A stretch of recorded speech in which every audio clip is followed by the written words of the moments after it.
밀정이라는 영화가 있습니다. 즉은 늘 우리 안에 있었다.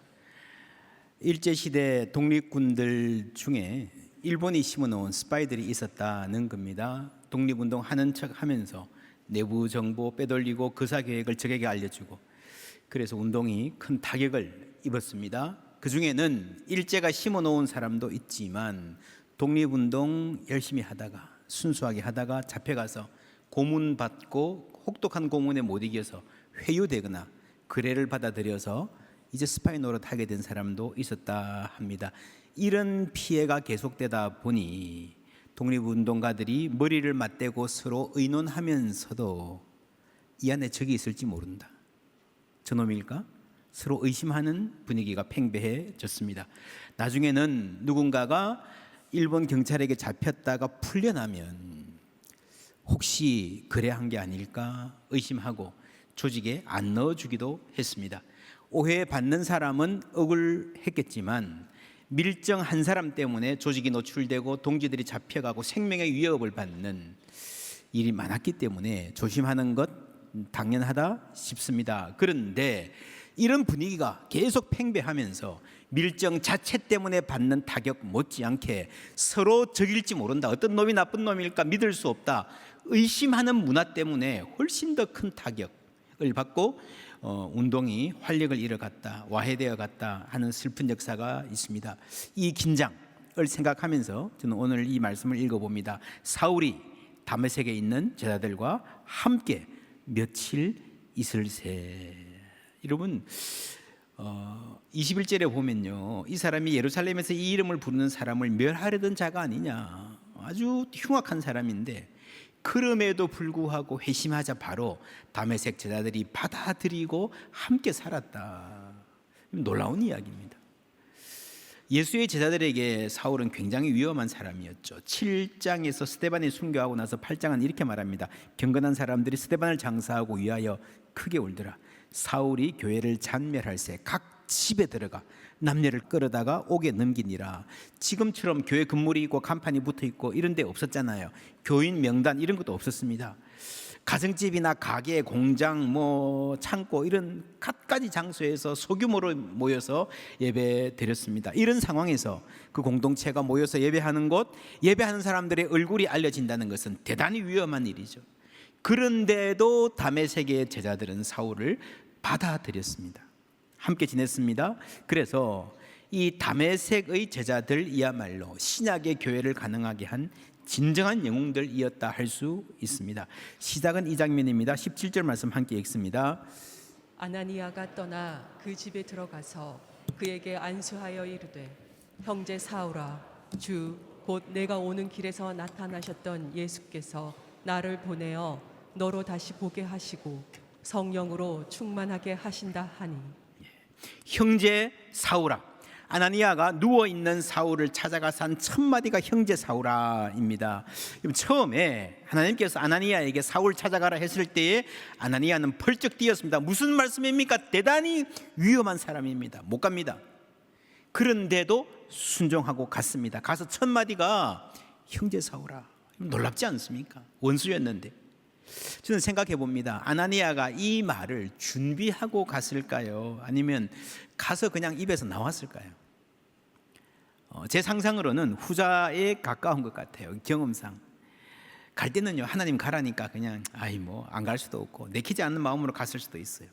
가서 그냥 전도도 대충 하고 하라니까 하고 와야지, 처삼촌 벌초하듯이.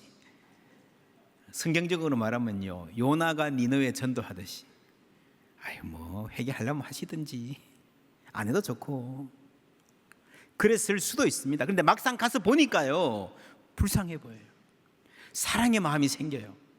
나도 모르게 형제 사울아 라고 말하고 있는 겁니다. 여러분 그럴 때 있지 않습니까? 불쌍하고 어려운 사람 만나서 얘기 듣다 보면 나도 모르게 생각도 안 했는데 그건 내가 해줄게 말부터 하게 되는 경우가 있습니다.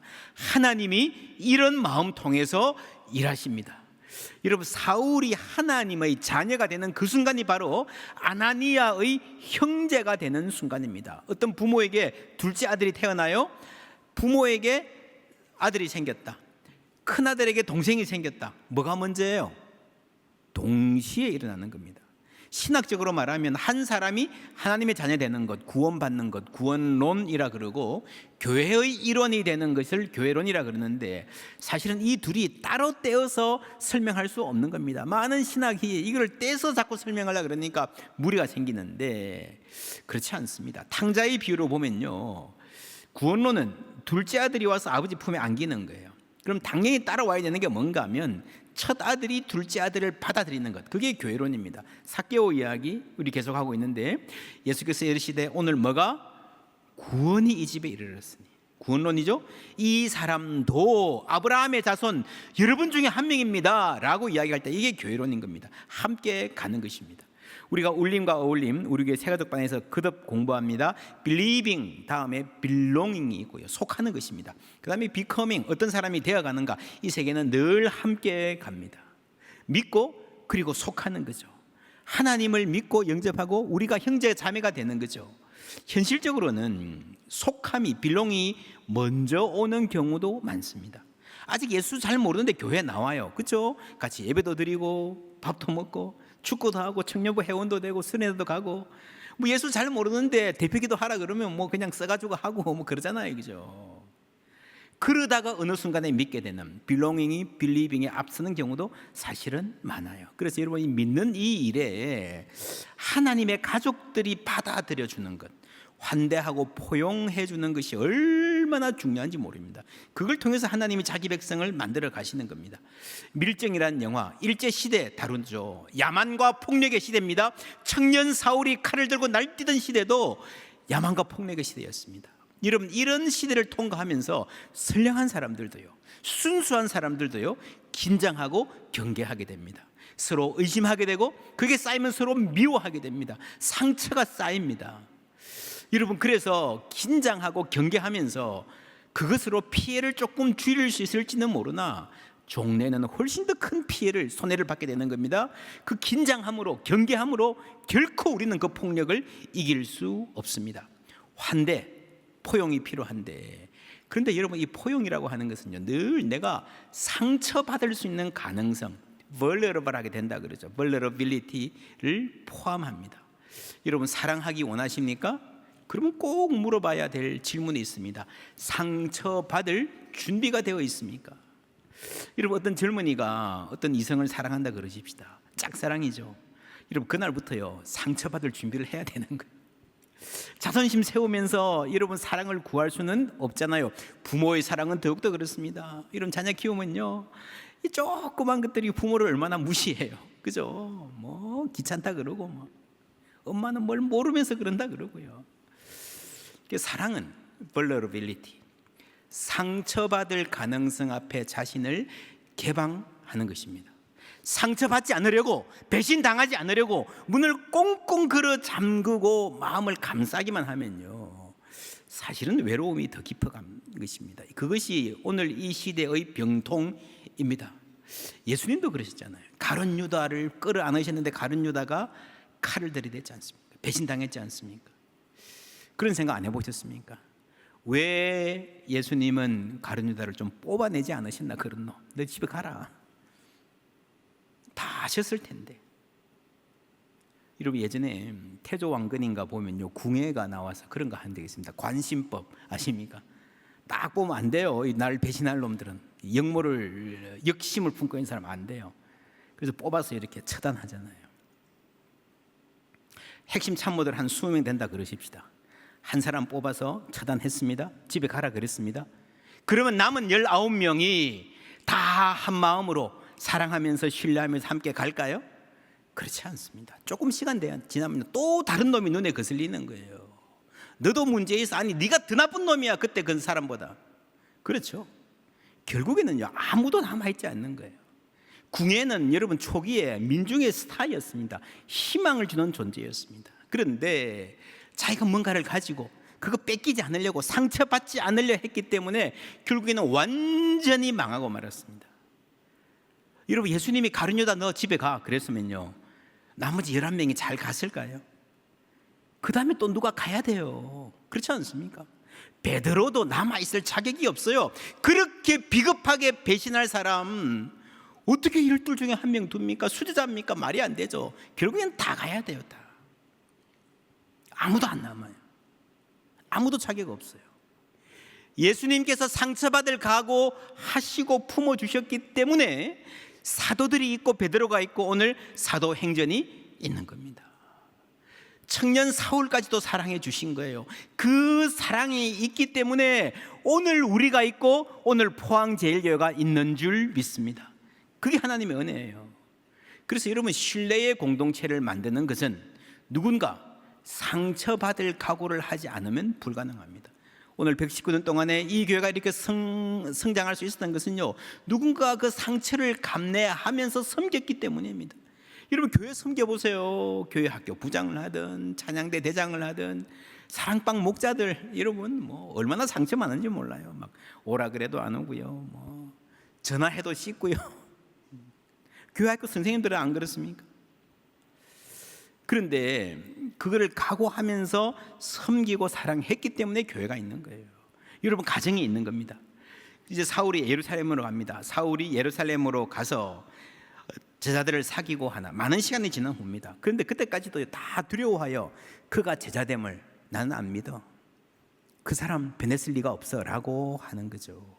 이런 거 보면요, 바로 그 아주 초기에 몇 년 전에 다메섹의 제자들이 얼마나 놀라운 일을 했던가 우리가 알 수 있습니다. 예루살렘은 준비가 안 돼 있었습니다.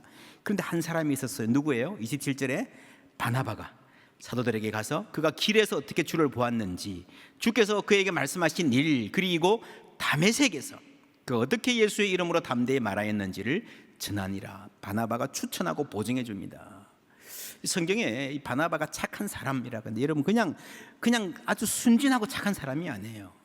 바나바의 특징은요, 사람의 변화를 믿는 사람입니다. 우리가 인생 살면서 사람들을 경험해 보면요, 대충 사람은 두 부류로 나뉩니다. 한쪽은요, 사람은 안 변해. 금은머리 짐승 그둘게 못돼, 그죠? 속담에도 될성 무른 나무는 떡잎부터 알아본다는 이상한 속담이 있잖아요. 그냥 그렇게 사는 거야, 그놈들 절대로 안 변해 라고 생각하는 사람 있고요, 그래도 사람이 변할 수 있는 가능성에 희망을 두는 사람이 있습니다. 나는 어느 쪽입니까? 내가 살아보니 변하지 않아, 사람 안 변해. 그런데 여러분, 하나님이 전능하심을 믿습니까? 그러면요, 하나님이 이 사람을 변화시킬 수도 있겠다 믿어야 되잖아요. 사람의 변화를 믿지 않는 사람은요, 하나님의 능력을 부인하는 것입니다. 내가 청년 사울 믿어, 그게 아니고 하나님이 한 사람을 변화시키셔서 그의 영광을 위해 사용하실 수 있다는 걸 믿을 때에 우리는 다른 사람에 대해서 마음을 열 수 있는 거예요. 하나님은 어떤 사람이든 변화시킬 수 있을 줄 믿습니다. 물론 시간이 걸릴 수 있습니다. 넘어야 할 고개가 많을 수 있습니다. 그러나 여러분, 이 사람은 절대 안 변할 거야, 어떠한 경우에도 단정하지 마시기를 축원합니다. 여러분, 자녀를 향해서도 우리 중에 자녀가 너무 속썩여서 어떻게 할 수가 없다 하는 분들 있을 것입니다. 물론 힘듭니다. 나는 할 수 없어요. 그러나 하나님도 못하실 거라 속단하지 마시기를 축원합니다. 사울도 바뀌었잖아요. 그 이야기 성경에 하는 거예요. 어떻게 바뀌었습니까? 20절에 보면 즉시로 각 회당에서 예수가 하나님의 아들이심을 전파하니, 22절에 사울은 힘을 더 얻어 예수를 그리스도라 뭐라고요? 증언했다. 사도행전 1장 8절 주제 말씀이 뭡니까? 너희는 내 증인이 되라. 지금 복음을 들은 이 사울이 스스로 증인이 되고 있는 거예요. 열심히 전도하는 겁니다. 얼마나 열심히 전도했는지 23절부터 함께 읽습니다. 여러 날이 지남에 유대인들이 사울 죽이기를 공모하더니 그 계교가 사울에게 알려지니라. 그들이 그를 죽이려고 밤낮으로 성문까지 지키거늘 그의 제자들이 밤에 사울을 광주리에 담아 성벽에서 달아내리니라. 아멘. 사울이 즉시로 전도했고요, 강력하게 열정적으로 전도했습니다. 얼마나 강하게 했으면요, 얼마나 별나게 했으면요, 사울을 꼭 집어서 죽이려고 그랬겠습니까? 당시에 다메섹에 다른 예수 제자들도 많았어요. 그 사람들은 놔두고 저놈은 죽여야 된다 할 정도로 한 사회를 완전히 뒤집어 놓은 겁니다. 23절 앞에 여러 날이 지남에 그랬는데, 이거는 그냥 단순히 며칠, 열흘, 보름 이런 말이 아니고 상당히 오랜 시간이 지났다라는 표현입니다. 요게 최장 한 3년 정도 되는 것 같습니다. 바울이 갈라디아서 이런 말을 하죠. 그의 아들을 이방에 전하기 위하여 그를 내 속에 나타내시기를 기뻐하셨을 때에, 요게 다메섹 경험을 이야기하는 거예요. 소명은 분명합니다. 이방에 예수님 전하는 겁니다. 17절에 또 나보다 먼저 사도된 자들을 만나려고 예루살렘으로 가지 아니하고 어디로 갔다고요? 아라비아로 갔다가 다시 어디로? 다메섹으로. 아라비아로 갔다가 다메섹으로 갔다. 그 후 3년 만에 이제 예루살렘 올라가는 이야기를 합니다. 여러분, 아라비아 이러면요, 우리 현대인들은 아라비아 사막 이야기합니다. 그래서 사막에 왜 갔지?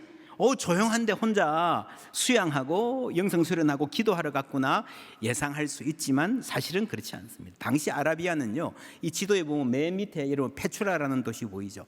여기까지가 아라비아입니다. 아라비아 지역의 수도가 페트라였습니다.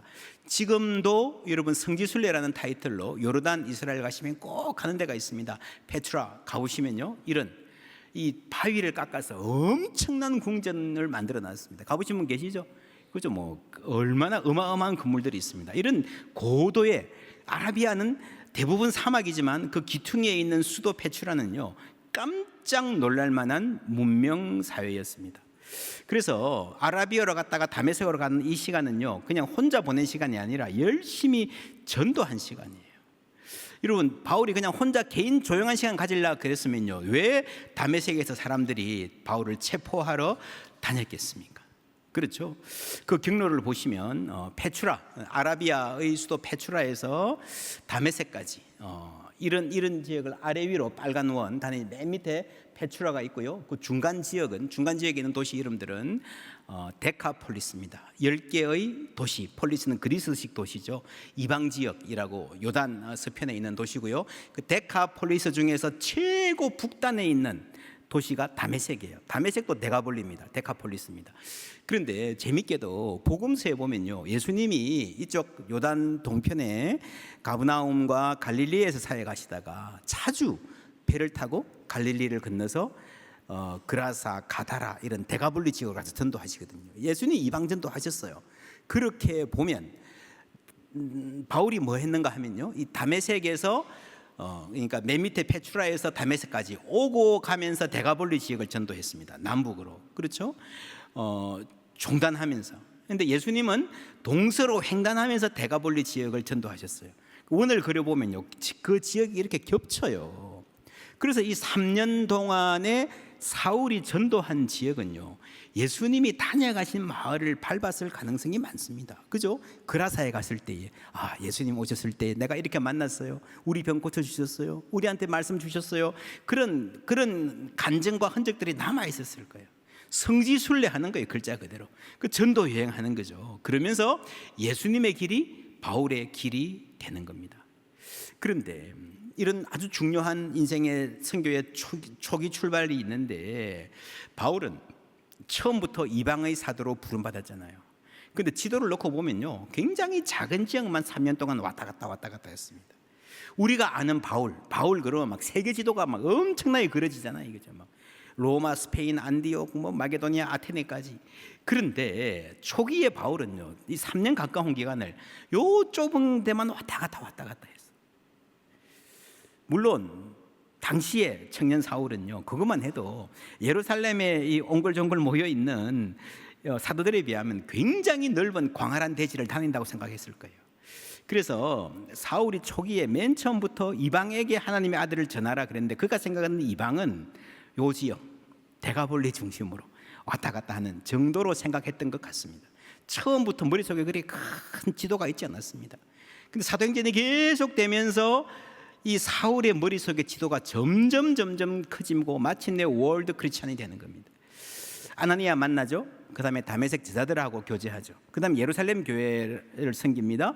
한참 지난 후에 안디옥 교회로 가서 섬기고, 거기서 파송받아서 소아시아 갔다가 2차 전도 여행 때 마게도니아로 가죠. 굉장히 땅이 넓어지는 거예요. 마게도냐에 갈 때도요, 안 갈라 그랬어요, 바울은. 내가 어떻게 거기 갑니까? 그런 분위기였어요. 그리고 그 다음에 3차 때 에베소에 갔는데, 에베소에서 그 유명한 말씀, 로마도 보아야 하리라. 그러니까 처음부터 딱 예수 만났을 때부터 이방을 향해서, 온 세계를 향해서 복음을 전해야 된다 머리로는 알았지만 로마까지 생각할 줄은 꿈에도 몰랐어요, 사울은. 그런데 이게 복음이 진행되면서 사울 머릿속에 있는 지도가 점점 커지는 겁니다. 그게 사도행전의 역사입니다. 더 깊이 복음 안으로, 더 멀리 세상 속으로. 하나님의 사랑을 깊이 알수록요, 우리 속에 머리의 지도는 커지게 되어 있습니다. 아버지의 품에 안길수록, 복음 안으로 들어갈수록 우리는 더 폭넓게 세상을 향해 팔을 벌릴 수 있는 거예요. 여러분, 탕자의 비유에서 동생이 돌아왔을 때에 싸늘했던 첫째 아들 뭘 해야 됩니까?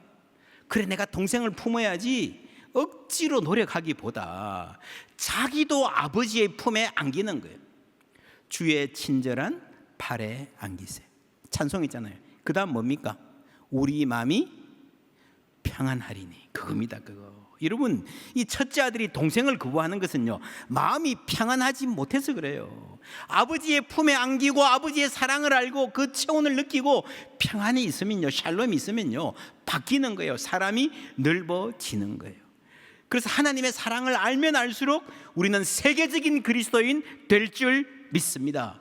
더 깊이 복음 안으로, 더 멀리 세상 속으로 갈 수 있는 거예요. 제가 최근에 누가 이런 그림, 보드게임 만드는 분이 이런 그림 그린 거 봤습니다. 아주 멋진 상상력이죠. 1번 도로 쭉 타고 끝까지 가면 로마 나온다. 1번 도로가 어디입니까? 경부고속도로잖아요. 사도행전 역사입니다. 사도행전 끝까지 가면 로마예요. 그래서 여러분, 제가 이 지도에 이런 타이틀을 붙여봤습니다. 제 나름대로 로마도 보아야 하리라. 저는 진짜 이 지도 보면서 언제 한번 차 몰고 로마까지 한번 가봤으면 좋겠어요. 하나님이 언제 허락하실지 모르지만, 그게 어떤 모양일지 모르지만 통일이 될 수도 있고, 아니면 그냥 자유로운 왕래가 가능한 정도의 평화일 수도 있겠지만, 우리가 기도하고 준비할 때 하나님 열어주실 줄 믿습니다. 여러분 가운데에 나도 차 몰고 차 타고 한번 로마까지 가보고 싶다 하는 분 계세요? 손 한번 들어보시겠습니까? 그래도 꽤 계시네요. 일부 때는 굉장히 많았는데. 손 드신 분들은 오래오래 건강하게 사시기를 축복합니다. 오래 사실 거예요. 여러분, 이렇게 가려면요, 북한 문이 열려야 되잖아요. 그렇죠? 우리가 기도해야 됩니다. 저는 이 그림을 보면서 북한을 위해 기도하면서 그런 생각이 들었어요. 우리가 세계 선교 그러면서 막 아프리카도 가고 아마존도 가고 러시아도 가는데 북한 동포들을 품지 못하면요, 하나님이 너희들 동포도 품지 못하면서 무슨 세계 선교한다 그러냐 그러실 것 같아요. 사도행전도 그렇잖아요. 예루살렘과 사마리아, 그렇죠. 유대와 사마리아. 여러분, 당시에도요, 내가 안디옥도 가고 아테네도 가고 고린도도 가는데 사마리아는 가기 싫어. 그 사람들은 못 품어라는 사람들이 많았어요. 물론 우리가 북한의 도발 경계해야 됩니다. 북한 정권의 무도함과 포악함, 북한의 심각한 인권 상황, 문제의식을 가지고 지적해야 됩니다. 그러나 우리는 그 너머의 꿈이 있어야 돼요. 고통당하는 북한의 동포들을 위해서 기도해야 될 줄 믿습니다. 온 세계를 품는 것, 우리 한국 문화적 상상력이, 그 경제적 활력이 세계로 뻗어나가기를 기도합니다. 이 일에 하나님이 한국교회 사용하시기를 원합니다. 이 일에 포항제일교회를 사용하시기를 원합니다. 그래서 저는 이 그림을 다시 한번 그려보고 싶어요. 로마도 보아야 하리라. 출발점은 포항 IC로 해서 글이 다 다시 계산하고, 우리가 기도하는 캄보디아 프놈펜도 넣고요. 그래서 우리가 복음 선교와 세계 선교를 위해서 머릿속에 지도가 계속 커져가면서 기도했으면 좋겠어요. 복음은 불가능한 화해를, 인간으로는 불가능한 화해를 가능하게 하고, 그 사회를 치유하고 그 사회의 구성원들에게, 특별히 젊은이들에게 새로운 꿈을 꾸게 하는 능력인 줄 믿습니다. 그 화해의 이야기 한 자락 같이 보시겠습니다.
여러분 호텔 르완다인가요? 그런 영화 보시면 이 르완다의 학살이 얼마나 끔찍했는지 뭐 말로 다 못할 정도입니다.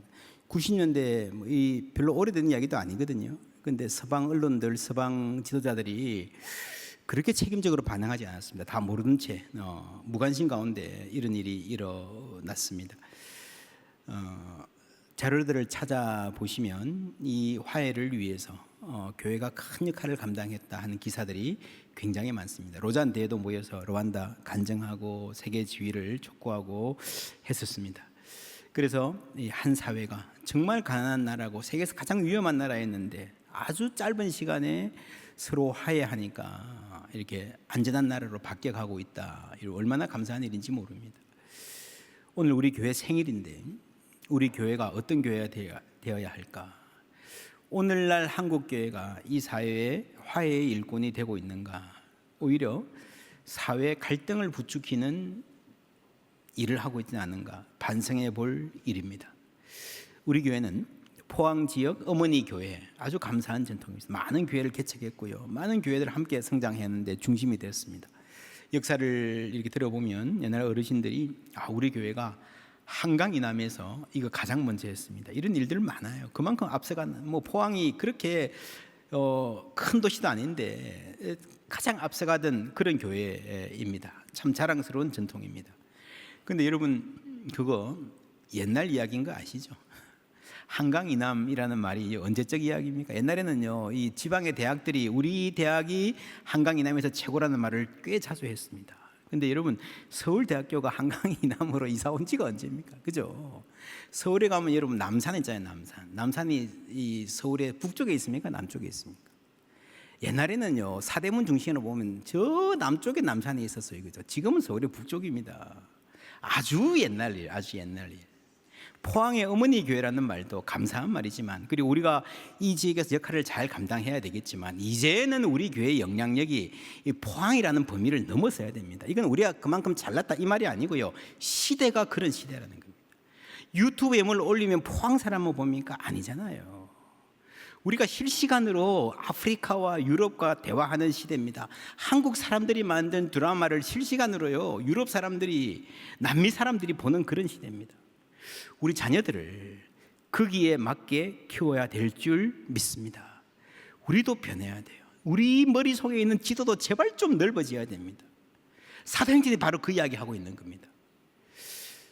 최근에 우리 교회 꾸준히 한국 교회 내에서 역할을 감당해 왔습니다. 이번 로잔 대회를 계기로 더욱더 세계를 품게 되는 기회 하나님 주셨습니다.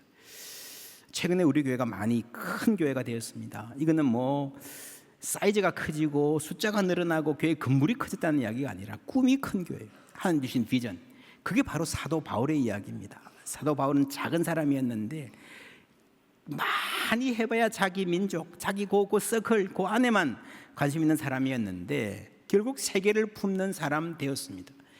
예수님을 따라갈 때예요. 예수님을, 하나님을 끌고 가려고 하는 사람이 아니라 하나님의 길을 따라갈 때에 그렇게 되었습니다. 예수님의 길이 바울의 길이 되다. 이것이 사도행전의 이야기라면 바울의 길이 우리의 길이 되는 것이 오늘 우리가 써가야 될 우리 교회의 이야기인 줄 믿습니다. 예수님 따라가는 사람, 정리합니다. 사울은 앞장서서 이끌고 가려는 사람에게서 예수님 따라가는 제자로 바뀌었습니다. 두 번째, 성도들의 원수였죠. 그런데 형제 사울아, 형제로 바뀌었습니다. 세 번째, 복음의 핍박자로 살다가 그 복음을 위해서 자기 목숨을 걸고 자기도 핍박을 불사하는 증인으로 바뀌었습니다. 이 사울을 통해서 하나님의 영광을 드러내셨습니다. 같은 은혜 우리에게 있으시기를 주님의 이름으로 축원합니다.